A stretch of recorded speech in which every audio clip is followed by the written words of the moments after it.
How do you do? Oh, allow me to introduce myself. I am the last sane sports fan. I am a genius by trade. And welcome to The View from the Midwest. I just knew too much. Does that make me crazy? Does that make me crazy? Does that make me crazy? Possibly.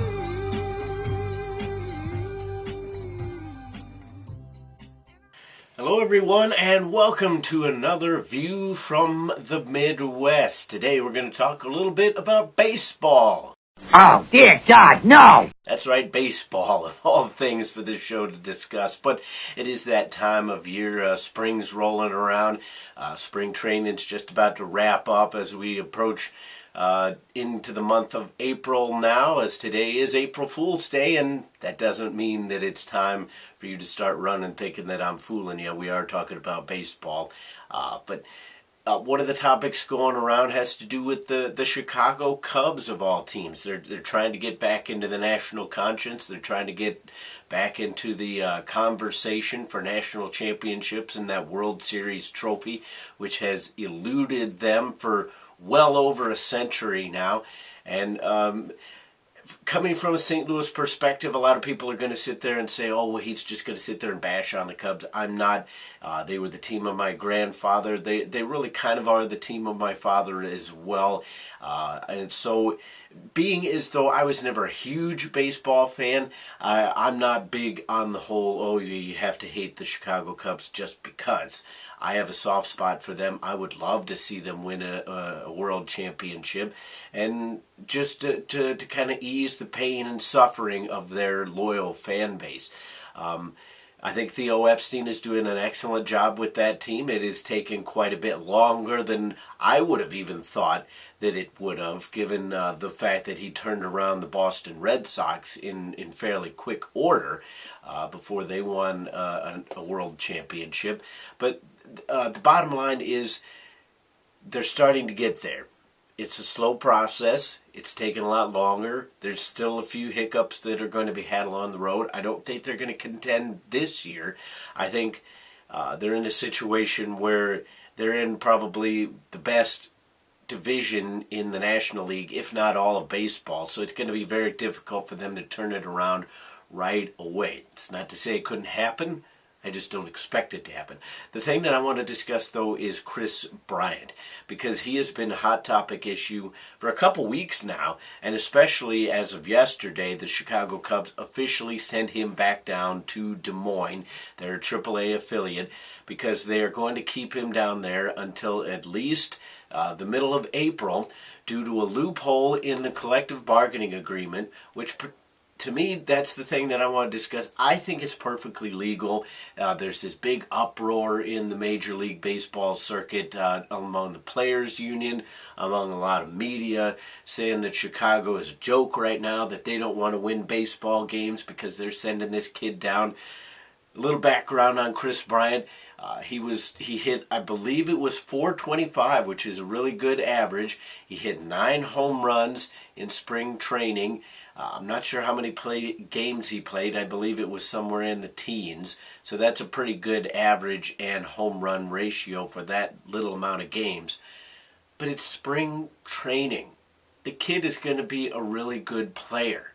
But there's been a lot of players throughout history who have lit it up in spring and aren't necessarily able to carry it over for a full season of baseball. Now the kid, surprisingly, is fairly old. I believe he's 23. He's actually older than Bryce Harper is, who has actually been in the majors for a couple years now. But the Cubs, for whatever reason, haven't brought him up yet, and now they're trying to keep him in the organization for a little bit longer. The reason they send him down to the minors until at least April is because that would keep him under contract through at least 2021 instead of 2020.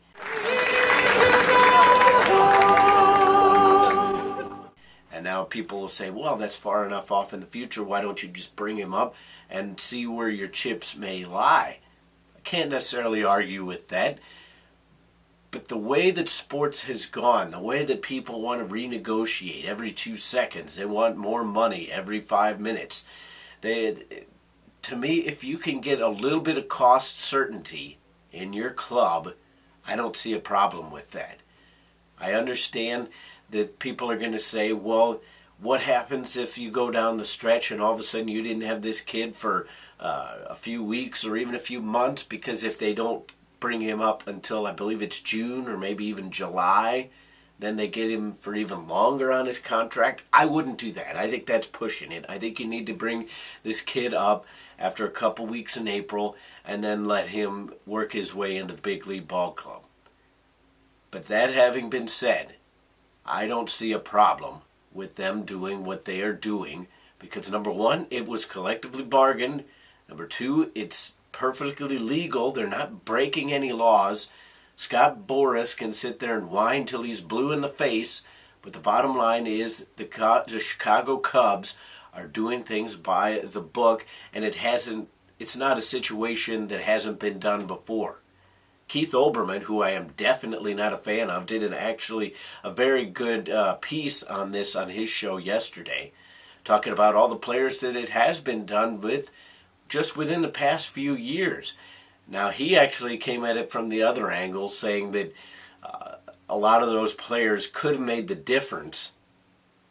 Now, it's not quite empirical, but a lot of the teams ended up finishing in wild card spots or just playoffs or just out of the playoffs.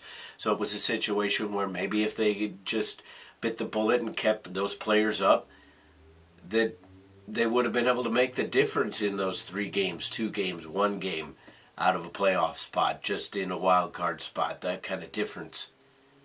But he also talked about Jason Hayward, who is now with the St. Louis Cardinals. He was actually brought up by the Atlanta Braves, performed fairly well as a rookie, but didn't make a huge impact on that team to the point to where he ended up just being far and away the difference maker. And now he's not even with the team. So maybe they would have liked to have that extra year on the contract. It's one of those situations where everybody gets so hot and bothered and boiled up, the blood's boiling, and they think that their situation is right or wrong. If the Cubs brought him up right away, I don't think anybody would have had a whole lot of complaints. If they keep him in the minors for a little while, I only think they're going to keep him down there till April. I don't think that's going to make the difference in their season. If it does, I will bite the bullet later and admit that I was wrong. But I honestly just don't see how a couple weeks in April, regardless of what the statistics say, and there are statistics out there that say that you can cost yourself a division at the beginning of the year, but the Chicago Cubs are having an uphill climb, and I think it's better to look towards the future to keep yourself. If you think this kid can be special, keep him in a Chicago Cubs uniform for as long as possible and have yourself opportunities to do well in the future, not burning it all down today. That's the view from the Midwest. Comment, rate, and subscribe, and I will see you next time. I remember when I lost my mind. There was something so pleasant about that place.